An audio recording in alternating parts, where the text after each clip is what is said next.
There used to be that trade-off of, well, I can get good tech or I could get political tech. You don't have to make that trade-off anymore.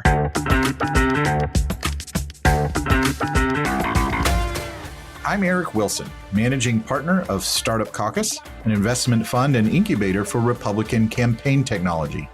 Welcome to the Business of Politics show. On this podcast, we bring you into conversation with the entrepreneurs who build best-in-class political businesses, the funders who provide the capital, and the operatives who put it all together to win campaigns. Today, we're talking with Alan Fuller, the founder of Determine, a CRM purpose-built for political campaigns and organizations. Alan is one of Startup Caucus's entrepreneurs in residence. He has extensive experience building digital programs in the campaign and advocacy space. In today's conversation, we discuss the need for political CRMs, his journey from agency to product life, and lessons he's learned along the way. Alan, you have a thriving digital agency business, and Determine began as something you use for your own clients. What made you decide to make that leap and really focus on building it out as a standalone product? Yeah, it was really finding that need. And I guess that's a lot of startup stories, right? Is there was a need that was unmet and somebody was crazy enough to think that they could fill that need. In that case, that was us. On our end, just data is always a huge challenge for campaigns. Most of them rely on spreadsheets. A lot of us grew up professionally in the Bush era when Karl Rove, just everything ran on Excel and ran on spreadsheets and the nightly reports, and that was just part of the culture. So when you had contacts, you just naturally had them in lots of spreadsheets. Well, you end up at the end of the campaign with hundreds of spreadsheets, and the same person is on 90% of them. And so you'd never have this really good, clear picture of who your contacts are, who you really have a good relationship with. And that always bothered me, that we kind of had donors in one bucket and volunteers in another bucket. And it was like these different segments of contacts, but they were the same people. When you're on a campaign, you're interacting with the same people day to day. They're that mid-tier donor who's also knocking doors for you. They're really valuable to the campaign, and there was no way to capture that relationship and build on that relationship and encourage people to take that next step. So we tried every system that was out there. We wanted to use Salesforce, got quotes from Salesforce, and they're just not built for what we need. So we said, okay, let's roll up our sleeves and let's build our own. Yeah, I want to dig into the Salesforce piece in just a minute, but as a piece of advice for someone who's looking to maybe get into the product space, if there is a problem that your prospective users and customers are solving right now with a spreadsheet, that is an application that can be built. That is software that you can turn into a business. And so I love finding those, and there are lots of them in politics where there's a spreadsheet, good for what it does, but there's so much more potential when it's talking to other sources of data, when it's talking to other departments within a campaign. So it's funny that you mentioned the Excel spreadsheet, which is great technology 20 years ago. Yeah, exactly. And there are, like you said, there's so many use cases of reporting and analytics and just contacts, all the things you need to measure. It's the duct tape version of what you need, and campaigns are built on duct tape and baling wire. But eventually you're going to need something better. You're going to need a better solution. You're going to need more integrated data, because today campaigns aren't what they used to be, right? Used to, it was you spent a year raising money and then you spent all your money that you'd raised in the last 3 months. That model doesn't exist anymore. Campaigns are 24/7. They live and die by the tweet cycle, and so they've got to be able to move faster and scale up faster, which I think is so hard for campaigns, because you don't have that year to build out a field team and plan your media buys and everything. Like, everything's got to be ready to go day one. And the one of the things that I talk about with investors often is the data silo problem, right? So you correctly pointed out our major donor, offline donor database doesn't talk to our online donor database, which doesn't talk to our volunteer database, right? And that is a huge deficiency in campaigns.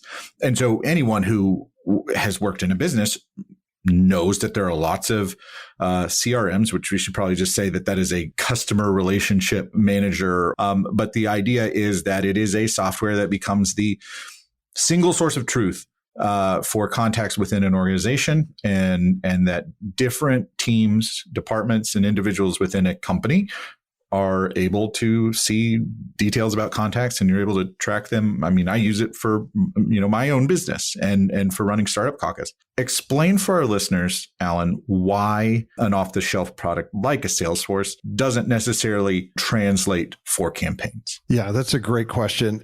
Because these are huge companies, right? And they have thousands of developers working on this every day. It ought to be able to fit, right? And you do see a lot of people trying to make it fit. But what we found was, this was 15 years ago. I was working on a gubernatorial campaign, and we said, we need a database, we need a CRM, we need to do this right. So let's call Salesforce. So we call Salesforce, and the rep's perfectly happy to come in and meet with us. And we told him what we needed. We had 64 counties, so we wanted every county chair to be able to have a login and access it. And then we had some key volunteers and about 10, 15 staff. And, and this guy is just really helpful. And we're so grateful that he's so, really ready to help us and put in so much time into talking through our problems.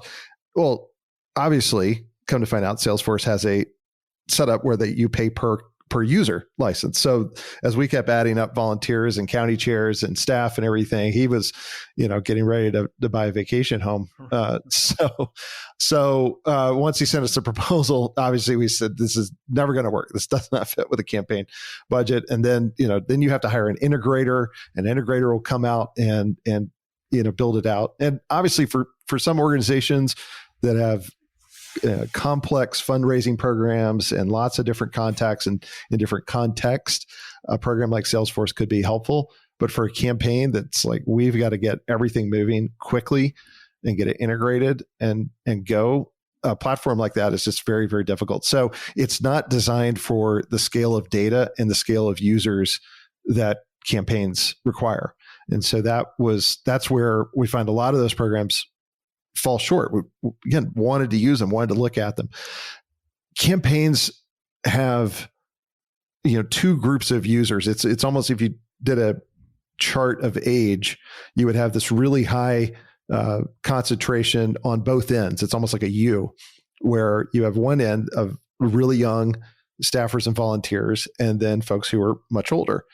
And so the software, the technology, whatever the system is you're using on the campaign, or you're asking your clients who are campaigns to use, has to be able to accommodate both those older volunteers who want something direct and easy to use, as well as the younger users have very sophisticated ideas of data and how it should work together and how it should all connect, and the type of reporting they can do and the segmenting they can do. So that is a unique audience, and it's a unique need. And then the last thing is integrations. Right. A CRM is only as good as the data coming in, and then how you can take that data and put it into action.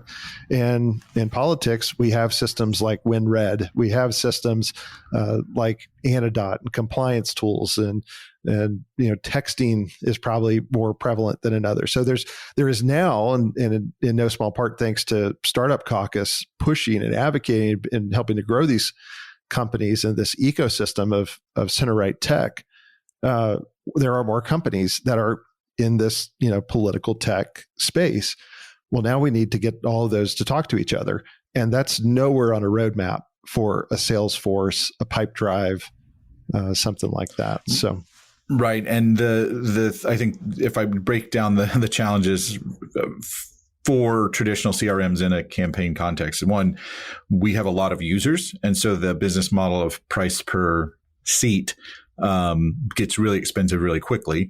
And then we also, our customer file is potentially millions of voters in a congressional race. It's, 800,000 voters or something like that. Mm-hmm. And so that's a totally different sort of size and scope of data than like your small business would have, even though like the user number would be commensurate. I think that, so there's like mismatch there. And then the third thing is, we're not selling anything, right? There's no the relationship follow up and the pipeline is just so different. So it's like you're trying to fit a round peg into a square hole. And that is very difficult for campaigns. And you've obviously started developing a solution for that. Yeah, you're exactly right. We used to use some of these older systems and say, you're exactly right. There's leads and customers and you're constantly trying to figure out how do we take this square peg and fit it in a round hole? And it's just a level of translation and a level of, 2 steps of mental challenges, mental gymnastics to go through that before you can actually do the thing that you needed to do 10 minutes ago. So we have tried to build it in such a way that a campaign can just go online. You get the benefits of a SaaS package, modern software, and some of the patterns and cloud-based encrypted storage and technology that we're used to in the apps we use day to day. But then this is specific for the needs of a campaign or a center-right advocacy group that is trying to build that network and build that movement to accomplish an objective of winning an election, of defeating a ballot measure or passing a ballot measure, or passing legislation, that sort of thing.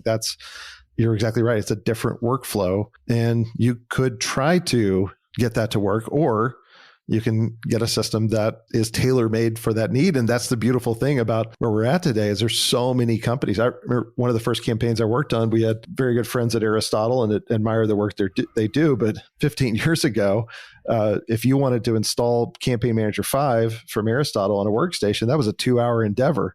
And you were on the phone with Aristotle support trying to get that stupid thing set up.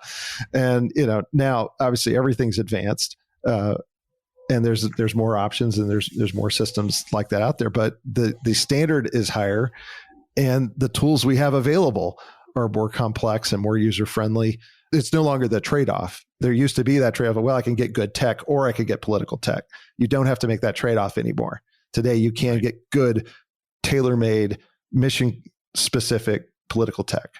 The timing here is also fortuitous for Determine and working on CRMs, because there have been some pretty significant players in this space who abruptly decided to stop working with Republicans. And so what kind of disruption in a negative way does that have on campaigns infrastructure when a vendor or software provider pulls out of the marketplace? We're very grateful to those companies who have just said, I'm sure you are, right. We're just progressive. We're kicking off. We've had so many conversations with organizations that have gotten kicked off of their platform, and now they've got to go through this migration, and it's a total pain.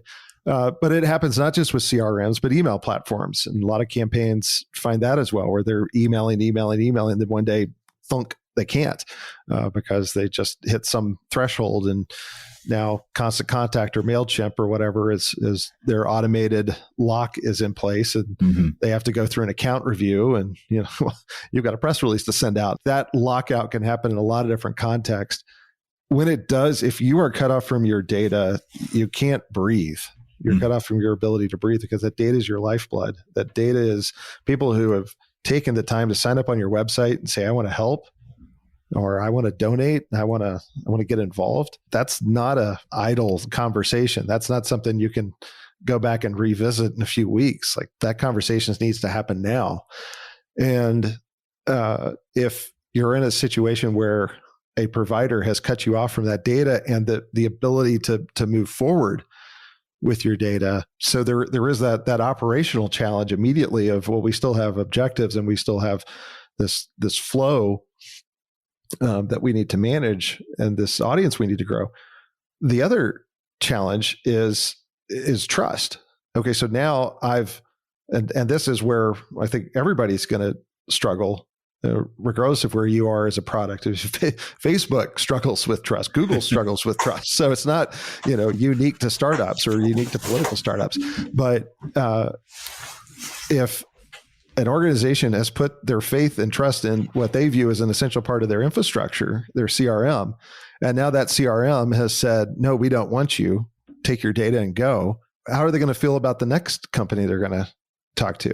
How are they going to feel about the next provider they want to have a part of their data? And so as technologists, especially in this political space, we're trying, in the context of where things are in 2021, we're trying to build trust with people who have already had an experience where that trust was broken. And so it's twice as hard, maybe even exponentially harder, to rebuild that trust, to deliver a platform that meets their needs, to provide the stable hosting and the new features and the support and everything that they need to once again have the confidence that they can go and build campaigns and programs and integrations and kind of turn back on that creativity. Our creativity in campaigns is, sometimes lacking. And then when the infrastructure is not there to support our creativity, boy, it really puts the brakes on what we can do and how we can get our message out. So I really think campaigns need to be very careful on the front end of selecting those providers, knowing that, is this a company that's going to be with me for the long haul? 10 months now. But having that relationship, knowing that they're working with people they can trust at the outset. That's part of the Startup Caucus mission, which is becoming that trusted seal of approval for campaign technology. And so, campaigns are moving very quickly. They don't necessarily have the expertise to vet out a software platform. And so they can trust that if someone has gone through Startup Caucus's review process or incubator program, that they understand campaigns' needs and have been tested. And I want to talk about one of the most significant challenges for a product like Determine, which, well, let's give a little bit of context here for our listeners, but there's a big difference between Democrats' campaign tech and Republicans' campaign tech, which is that the left has a pretty narrow stack, right? Like if you picked someone up from a Democratic campaign today, move them across the country, and then updated their logins, they would be able to operate without much disruption to their day-to-day. On the right, every campaign has a totally unique technology stack. So when you're building a product that relies on integrations, how do you wrangle all of that? Oh boy, that's a really great question, and definitely a challenge day to day. I guess the thing that we continue to focus on is the idea that we don't build a monolith. People have tried that. See Nation Builder, where they have just one big monolith, and that works in some context. But like you said, most people, they're going to do different things. They're going to have a different email tool that they trust. They're going to have a different website tool that they trust. And in most cases, the people making those decisions aren't necessarily the technologists who have the background of, weighing 1,000 different variables and pros and cons on different platforms. They're trusting someone who's maybe even trusting somebody else that this is the right tech to go with. And they have other things to do. So they're going to pick it and they're going to go. We have the challenge being the data, like you said, trying to build that source of truth for who your audience is and those people you have a relationship with, of trying to integrate with all of it. There's a few different ways we go about that. One is we do try to prioritize based on user needs. We're constantly talking to our users. We're constantly listening to them. As soon as we finish recording this, I'm jumping on a call with some users who have some very good feedback, and we're going to listen to them and absorb it. And we're going to build features based on what they're asking us to do. So that user feedback is absolutely critical in prioritizing building. The other thing is really building for the common denominator. So we talked about spreadsheets at the beginning. We're making it as easy as possible to get spreadsheets into Determine, and almost everything will integrate with a CSV. So if we can make it easy to pull data out of the other system and get it into ours, we've at least got that. And then we have built our schema, our design. Our system is designed to be as flexible as possible. If somebody has donors, if they have activists, if they have potential donors, if they have whatever it is, legislators, we have those kinds of users who are doing legislative monitoring and lobbying and that sort of thing. So we've tried to build the system with those common denominators, those common foundations, and just to be as flexible as possible so that as those needs arise, and anybody who's ever been in product will tell you, you simply can't anticipate every need right out of the gate. There is an old model of building software that said, I need to build my software and then I'll release it to the market. That's an old, outdated model, and it's fraught with failure. The current model is this agile method that says, hey, I'm going to release something small because I want to test whether this works or not. And so I'm going to build a small feature. I'm going to see if it works or not. And if it works, great, I'm going to spend some more time on it. We're going to enhance it, build it, make it better. If nobody uses it, well, okay, at least I didn't waste too much time on it. I spent maybe a week or two on it. Now I'm moving on. So the value of Startup Caucus and the content that you're creating, Eric, is I think you are building this kind of common repository of these are some of the pillars that campaigns can build their campaigns on. I can't remember the system. I think it was NGP Van. There's a meme group on Facebook of people who do memes about NGP Van, the liberal database, the Democrat database platform. Like you said, it's the foundation. Everybody uses that platform. And to the extent that they have user groups, which we're used to seeing, user groups for people who use Microsoft Office, user groups for people who use Photoshop, stuff like that. We're not used to seeing user groups in political tech. And yeah, to your point, the Democrats have built such a strong, lean infrastructure, and it's so ingrained in their culture that they now have the benefit of user groups, which then, of course, makes the user experience better, makes the software better. Everything grows together quite nicely. And so I'm hoping that we can, through Startup Caucus and the amazing companies they're going through the program and all these others associated with the program, that there will be this more common parlance, this common knowledge and understanding of, okay, I'm starting a campaign. I need these 3 programs and I'm going to go set them up right now. You're listening to the Business of Politics show. I'm speaking with Alan Fuller, who is the founder of Determine, which is a political CRM. Alan, how do you keep yourself from trying to solve all of a campaign's problems? Because I know that when you start to pick at something or pull the thread on one thing, you're like, oh, well, that's a problem over there. How do you maintain that focus? If you find the answer to this, I hope you'll tell me, and maybe a future guest will have a better approach, but it's so hard. It's so hard to stay limited. I guess I write a lot of the code for Determine myself. So I know if I take that on, what it's going to, how many late nights and weekends are going to be involved in building it out. And so that's a good way to stay clear of it.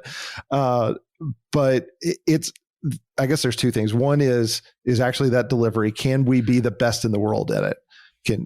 Answering that question. I've spent 20 years around political data, and it's something I really understand from the marketing context. Like, not just there's people who are way better at models and analytics and slicing and dicing segments and all that stuff.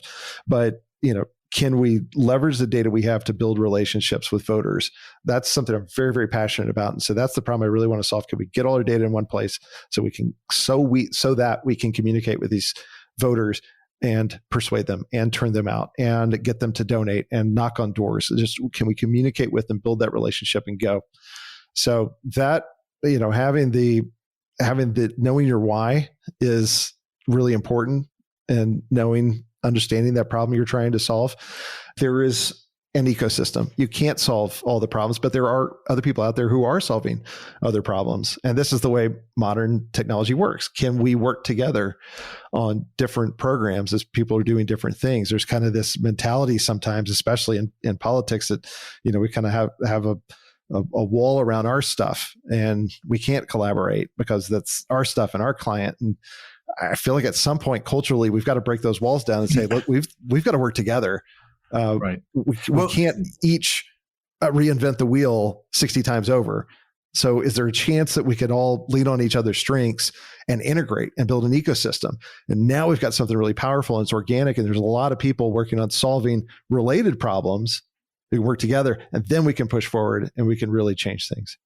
That's a really important lesson for our listeners to take away, which is that for a long time, and it still happens, different agencies or firms or consultants would create a specific piece of software. They go out and contract someone to spec it out, and that would be available to their clients, right, to solve a specific problem, where we're now getting to the point where software as a service is a sustainable business model in the political space.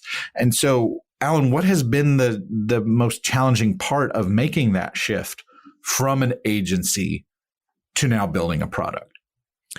Yeah, it's interesting. I talked to founders of non-political agencies who have made that leap, and their experience is the same as ours. It's just carving off the time. Political clients are not known for being hesitant to ask for things. They're not known for being patient.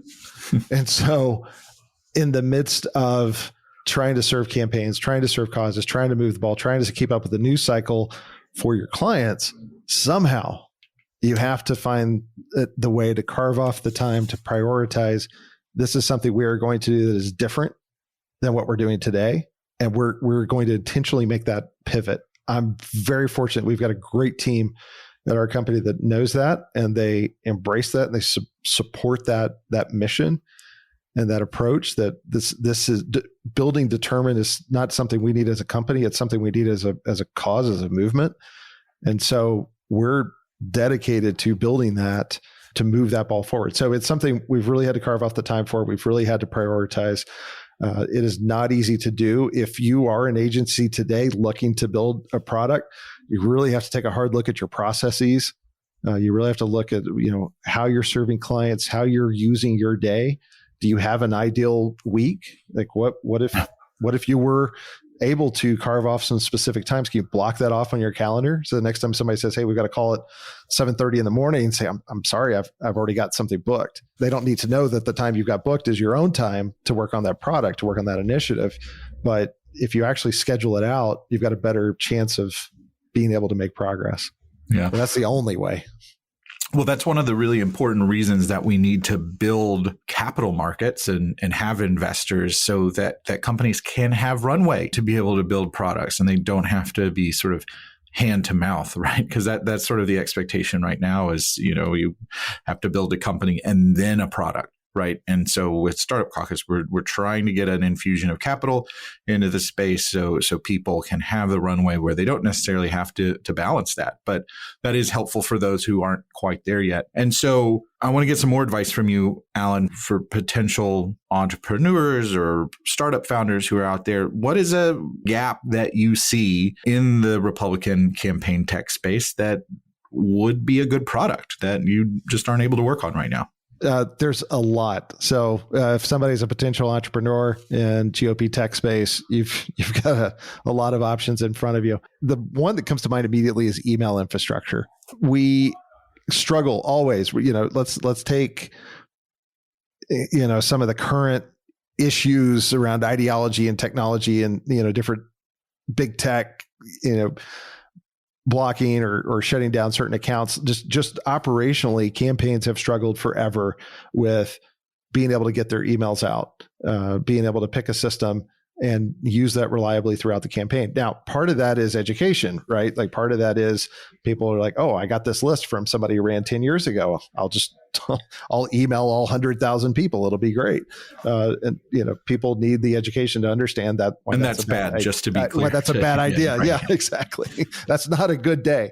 That's going to be the end of all the things. But there are some core infrastructure things that we don't have in the political tech space, like email, where somebody's going to take that on and they're going to do very, very well.